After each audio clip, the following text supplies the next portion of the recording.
Gauss's law बहुत ही simple सा law है और इसकी बहुत सारी एप्लीकेशन पे बेस्ड क्वेश्चंस बार बार पूछे जाते हैं। देखो इसमें होता क्या है, फ्लक्स है ना, flux of a close surface की बात की जा रही है। क्लोज सरफेस है इसलिए यहाँ पे हमने इस तरीके से ऐसे क्लोज इंटीग्रल लिख दिया है। इंटीग्रल तो करेंगे लेकिन क्लोज सरफेस पे करेंगे, ठीक है। किसका इंटीग्रल करते हैं, वो होता है ई डॉट डी ए होता है हमारे पास फ्लक्स का इंटीग्रल, ठीक।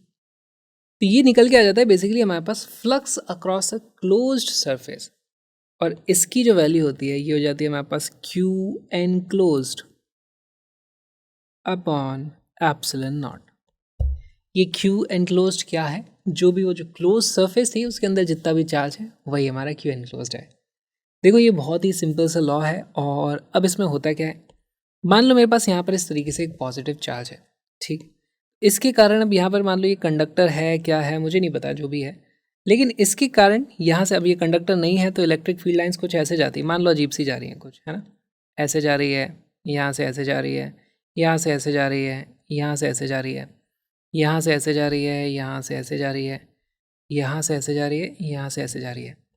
फ्लक्स का मतलब क्या होता है, फ्लक्स होता है कि भाई हमारे पास टोटल एरिया में से कितनी फील्ड लाइंस निकल रही हैं।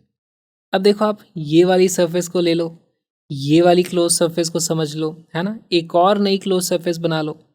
जैसे जैसे अगर इसका एरिया बढ़ रहा है तो हम देखते हैं यहाँ पे इलेक्ट्रिक फील्ड की डेंसिटी कुछ कम हो जाती है ना, इलेक्ट्रिक फील्ड की इंटेंसिटी कुछ कम हो जाती है।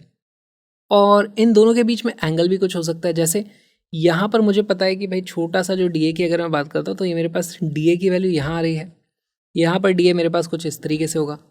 ई डॉट डी ए की वैल्यू में इसमें कॉस थीटा आ रहा होगा सब जगह। सबको आप इंटीग्रेट वगैरह करोगे, जो भी करोगे, लास्ट में ले देके हमें क्या पता चलता है कि भाई आप सरफेस कैसी भी बना लो, अगर यहाँ पे चार्ज इतना था तो वो जितनी इलेक्ट्रिक फील्ड लाइंस निकालेगा उतनी ही तो पास करेंगी। तो उससे फ़र्क नहीं पड़ता आप कैसी सरफेस चुनते हो कैसी नहीं चुनते हो, जितना अंदर चार्ज है उसी पे डिपेंड करता है टोटल फ्लक्स की वैल्यू क्या आएगी, वही होता है हमारा गॉसेस लॉ। बहुत ही इंपॉर्टेंट ये लॉ है। अच्छा, इसमें एक इंपॉर्टेंट सी चीज़ हमें ये समझनी है कि electric field, net electric field की बात होती है। जैसे एक बहुत ही अच्छा डाउट यहाँ उठता है कि भाई हमारे पास यहाँ पे मान लो Q1 इस तरीके से है, यहाँ पर Q2 इस तरीके से है, यहाँ पर Q3 इस तरीके से है, अलग अलग यहाँ पे कुछ चार्जेस रखे हुए हैं। तो इन सब के कारण कुछ इलेक्ट्रिक फील्ड लाइंस ऐसे जाएंगी, मान लो ऐसे जाएगी, है ना, और यहाँ से ऐसे जा रही होगी। इसके कारण कुछ इलेक्ट्रिक फील्ड लाइन ऐसे जाएगी, यहाँ से इलेक्ट्रिक फील्ड लाइन्स कुछ ऐसे जाएगी, ऐसे जाएगी, ऐसे जाएगी। अब थोड़ा मैं रफली बना रहा हूँ, यहाँ पे इलेक्ट्रिक फील्ड लाइन यहाँ ऐसे जा रही होगी, ऐसे जा रही होगी। तो अलग अलग इस सरफेस के पॉइंट पे आप देखोगे तो इलेक्ट्रिक फील्ड अब थोड़ा अजीब सा हो रहा है। उस इलेक्ट्रिक फील्ड में इनका भी कुछ इन्फ्लुएंस है ना। अगर ये लोग यहाँ पर नहीं होते ये चार्जेस तो हमारे पास इलेक्ट्रिक फील्ड लाइन तो ऐसी की ऐसी स्ट्रेट हो जाती है, ऐसे ऐसे जाती है यहाँ से आउटवर्ड। लेकिन क्योंकि ये चार्जेस हैं इन्होंने इलेक्ट्रिक फील्ड लाइन को चेंज कर दिया है। अभी भी आप इस चीज़ को देख सकते हो कि इलेक्ट्रिक फील्ड भले ही सबके कारण ले रहे हैं लेकिन नेट फ्लक्स की जो वैल्यू आएगी वो सिर्फ अंदर कितना चार्ज प्रेजेंट है उस पर डिपेंड करती है। तो हमारे पास जो हम लिखते हैं ये जो ई डॉट डी ए है, this is electric field E due to all charges in space. कितने भी चार्जेस हों उन सभी के कारण इलेक्ट्रिक फील्ड की वैल्यू लेनी है। डी ए लगा से हमारे पास डॉट प्रोडक्ट लेके इंटीग्रेट करना है। ये वाला पार्ट हम एग्जैक्टली कभी नहीं करते हैं लेकिन इसकी वैल्यू हमेशा क्यू एनक्लोज अपॉन एप्सिलॉन के बराबर आएगी। जैसे यहाँ पर अगर मैं फ्लक्स की बात करूँ तो फ्लक्स की जो वैल्यू हो जाएगी वो आ जाएगी Q1 upon epsilon not. Q2 Q3 से फ़र्क नहीं पड़ता, आप Q3 लाओ यहाँ पे और कितने भी चार्जेस ला के रख दो, फ्लक्स इस सरफेस पे सिर्फ इतना ही होगा।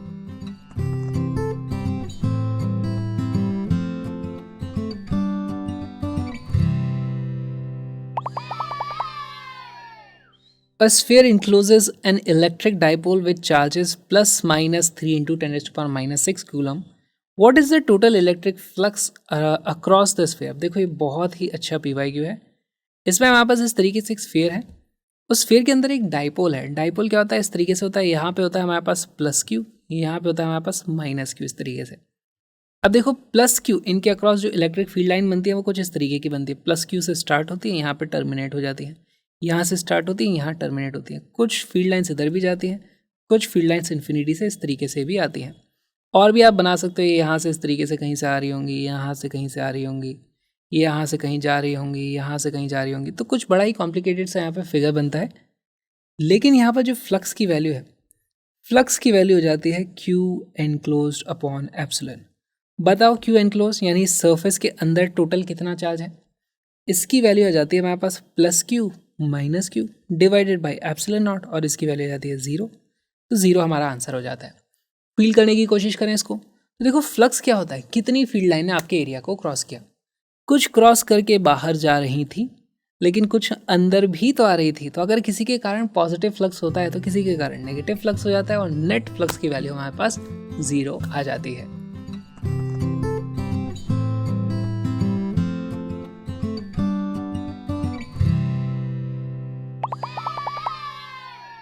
If a charge q is enclosed by a Gaussian spherical surface of radius capital R, starting से, a charge q is enclosed by a Gaussian spherical surface of radius capital R.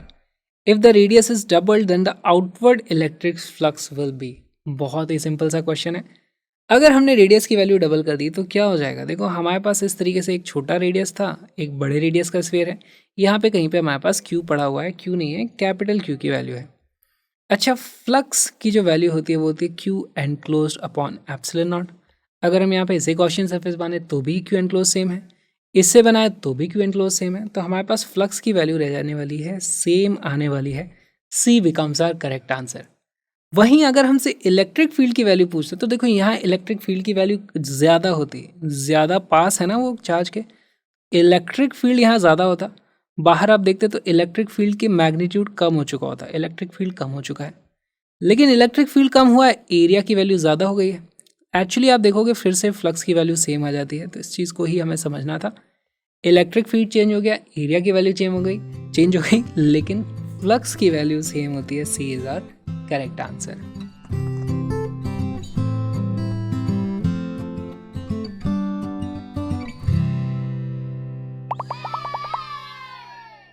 What is the flux to a cube of side A if a point charge of Q is at one of its corner?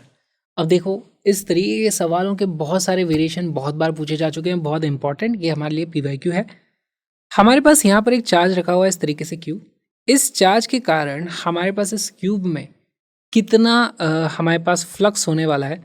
तो अब बताओ इसको कैसे approach किया जाए। तो देखो इस Q के कारण होने क्या वाला है, यहाँ से कुछ इलेक्ट्रिक फील्ड ऐसे जाएगी, कुछ ऐसे जाएगी, कुछ नीचे भी आएगी, कुछ ऐसे भी आएगी, कुछ ऐसे भी आएगी, हर दिशा में यहाँ से इलेक्ट्रिक फील्ड इस तरीके से जाने वाली है।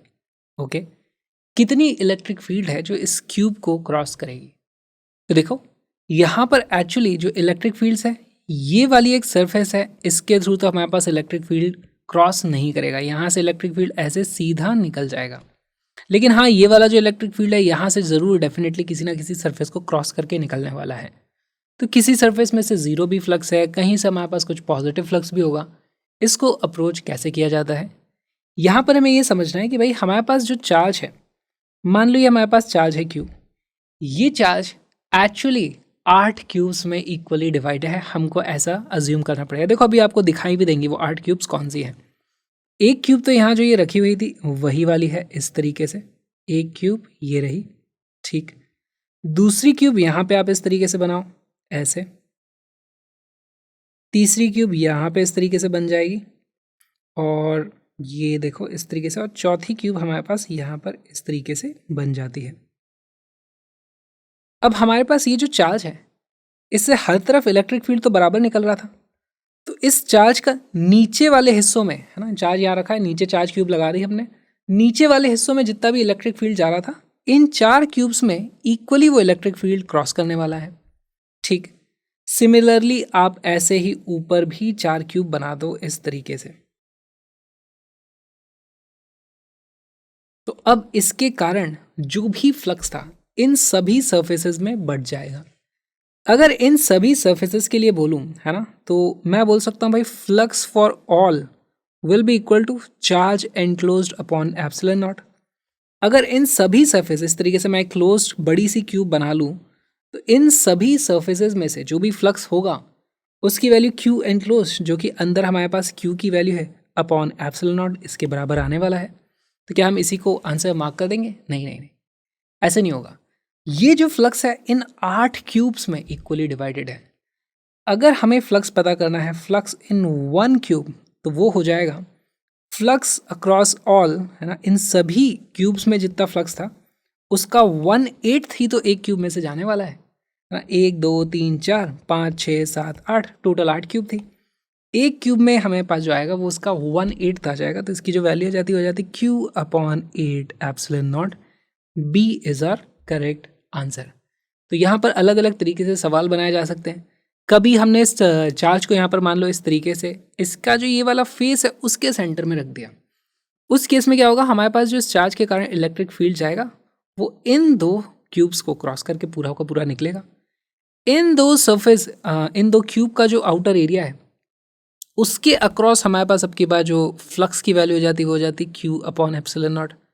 तो 2 में से इतना आता है, 1 में से कितना आता है, उस केस में हमारा आंसर हो जाता है Q/2 एप्सिलॉन नॉट।